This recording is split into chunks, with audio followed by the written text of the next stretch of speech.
Look now at the entirety of Ephesians chapter 1, verse 11. In him also we have obtained an inheritance, being predestined according to the purpose of him who works all things according to the counsel of his will.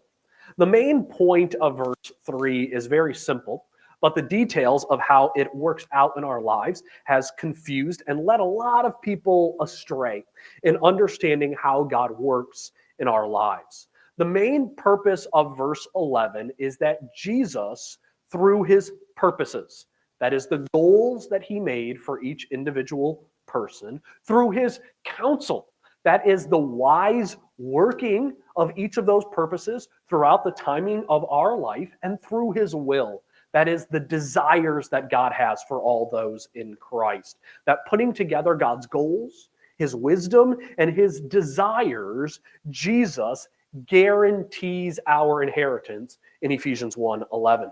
And that's the simple and really the main part of that verse. Jesus has guaranteed that all those who are in his family will receive an inheritance. And through Jesus' own teaching and also the parable that he delivered, I'm talking about the passage in Matthew chapter 19 and the parable that followed in Matthew chapter 20, Jesus taught in that parable that the wages, that the rewards from his kingdom through the parable of the vineyard will be both fair and gracious to all who receive them. So no one in the family of God needs to ever worry about being cut out of the will. No one ever needs to worry about someone sneaking in and stealing what God has promised for you. Christ will never be duped by a scam artist. There is an inheritance of love in glory for everyone in Jesus Christ. But how this happens throughout our lives is a little bit difficult to explain. And that difficulty in explanation comes from the phrase, him who works all things. God guarantees our inheritance by working all things according to his wisdom. Now, for some well-meaning Christians, what this means is that God determines or God ordains all the things that come into your life. So if your spouse is diagnosed with cancer, it was God's desire and will for cancer to attack their body. If an intruder breaks into your home, God ordained, he willed for that intruder to break into your house in the middle of the night. If you struggle with sin or the sin of another person brings ruin upon your life, well, God ordained and determined those sinful actions. What they teach is that God working all things means that God determines, plans, and ordains every single thing that happens in our lives. Now, I believe that understanding gets Ephesians 1:11 horribly wrong. It isn't that God determines or wills or ordains everything that happens in your life. It's not that God directs the choices that every single person makes, and then he decides, well, I want that person to get diabetes, and I want that person to get dementia. God does not work and plan for the ruin of your body, or for the sin that comes into your soul, or for another person to sin against you. Instead, God, in his wisdom and through his planning, can take anything that falls upon you through the curse, through the sin of another, or even a choice that was made from your own sinfulness. And God can work everything in your life, the good and the evil, to help you grow in discipline, to grow in discipleship toward a rich inheritance that will last for all glory. Last year on my way to Africa, my flight was delayed and I missed my connection flight to Qatar. And I believe God did not work to delay my flight because God wanted me to have a miserable 48-hour-long trip to Africa.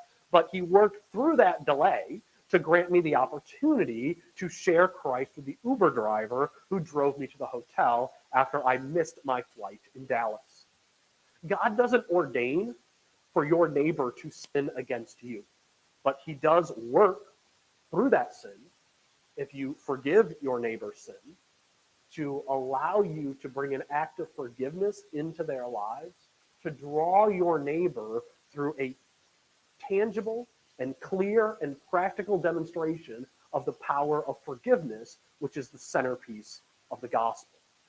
What Ephesians 1:11 is saying is that no matter what curveballs Satan tries to throw at God into your life, either by himself or by his minions, no matter what curveball Satan throws at you, God is ready as the ultimate cleanup hitter to knock Satan's curveballs out of the park through his wisdom. The TV show Iron Chef America ran for 13 seasons on the Food Network from 2005 to 2018. And the show challenged the greatest chefs in the world to outdo one another in a series of cooking challenges.